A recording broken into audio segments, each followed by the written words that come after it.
আল্লাহর নবী বিশ্ব নবী জনাবে রাসূলুল্লাহ সাল্লাল্লাহু আলাইহি ওয়াসাল্লাম মসজিদে নববীর মধ্যে বসে তাবুকের যুদ্ধের জন্য নাম নিচ্ছেন।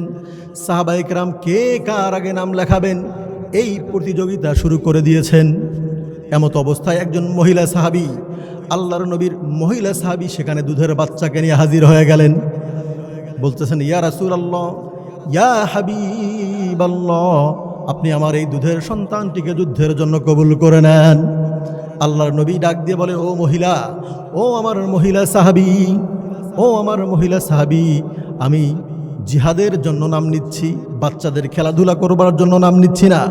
আজকে আমার এমন যুবকের প্রয়োজন, এই যুদ্ধের ময়দানে যে তীর চালাতে পারবে, যে তরবারি ঘোরাতে পারবে, যে অস্ত্র চালাতে পারবে, এমন যুবকের আজকে আমার প্রয়োজন। তোমার এই দুধের সন্তান আমার তো কোনো কাজে লাগবে না। এবারে আল্লাহর নবীর মহিলা সাহাবী দু চোখের পানি ছেড়ে দিয়ে কান্না করতে করতে বলতে লাগলেন, ইয়া রাসূলুল্লাহি, আমিও জানি আমার এই দুধের সন্তানটি তীর চালাতে পারবে না, আমার দুধের বাচ্চাটি তরবারি চালাতে পারবে না, আমার এই দুধের সন্তানটি ঘোড়া চালাতে পারবে না, উট চালাতে পারবে না, যুদ্ধের ময়দানে যুদ্ধ করতে পারবে না। কিন্তু আমি এতটুকু জিনিস জানি, আপনাকে লক্ষ্য করে ওই কাফের মুশরিকরা যখন তীর দিয়ে আঘাত করবে, তরবারি দিয়ে যখন আঘাত করবে, সেই মুহূর্তে আপনি আমার এই দুধের সন্তানটিকে আপনার জন্য ঢাল স্বরূপ পেতে ধরবেন, আপনার দেহটা রক্ষা পেয়ে যাবে, আর আমার সন্তানের বুকটা ঝাঁঝরা হয়ে যাবে। আমি এজন্যই আপনাকে দান করেছি।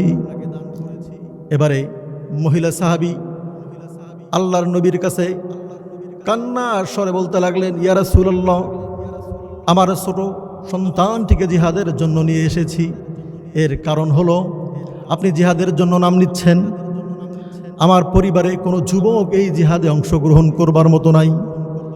গত জিহাদের ময়দানে আমার স্বামী জিহাদে গিয়ে শহীদ হয়ে গিয়েছেন, তার আগের যুদ্ধের ময়দানে আমার বাবা শাহাদাত বরণ করেছেন, তার আগের যুদ্ধগুলোর মধ্যে আমার সন্তানগুলো শাহাদাত বরণ করেছে। এই যুদ্ধে আমার পরিবারের মধ্যে আর কোনো যুবক নেই। ইয়া রাসূলুল্লাহি, ইয়া হাবিবাল্লাহ, আপনি মেহেরবানি করে আমার দুধের সন্তানটিকে জিহাদের জন্য কবুল করে নেন। এই দৃশ্য দেখার পরে তৎকালীন সময়ে রোমের গোয়েন্দারা রোমের বাদশার কাছে গিয়ে বলছে, বাদশাহ জাহাপনা, খবরদার, মুসলিম জাতির সঙ্গে যুদ্ধ ঘোষণা করো না। মুসলিম জাতির বিরুদ্ধে যুদ্ধ করে কখনো বিজয় অর্জন করা সম্ভব হবে না।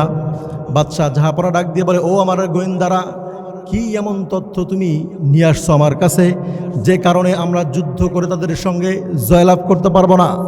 এবারে গোয়েন্দারা বলতে লাগলেন যে, বাদশাহ জাহাপনা, তারা এমন একটা জাতি, তাদের বিরুদ্ধে যুদ্ধ করে আমরা কখনো বিজয় লাভ করব না।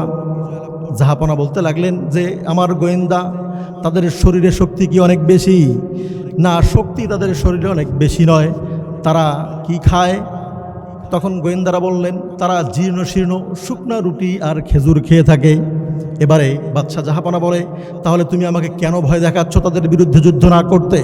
বাদশাহ জাহাপনা, আপনার এমন সৈন্য, আপনার সৈন্যদের কাছে মদের পেয়ালা এবং সুন্দরী যুবতী নারী যত বেশি পরিমাণে প্রিয়, আর মুহাম্মদ সাল্লাল্লাহু আলাইহি ওয়াসাল্লামের কাছে এমন একদল যুবক রয়েছে, তাদের কাছে আল্লাহর রাস্তায় জীবন দেওয়া তার থেকে বেশি প্রিয়। জোরে বলেন না সুবহানাল্লাহ।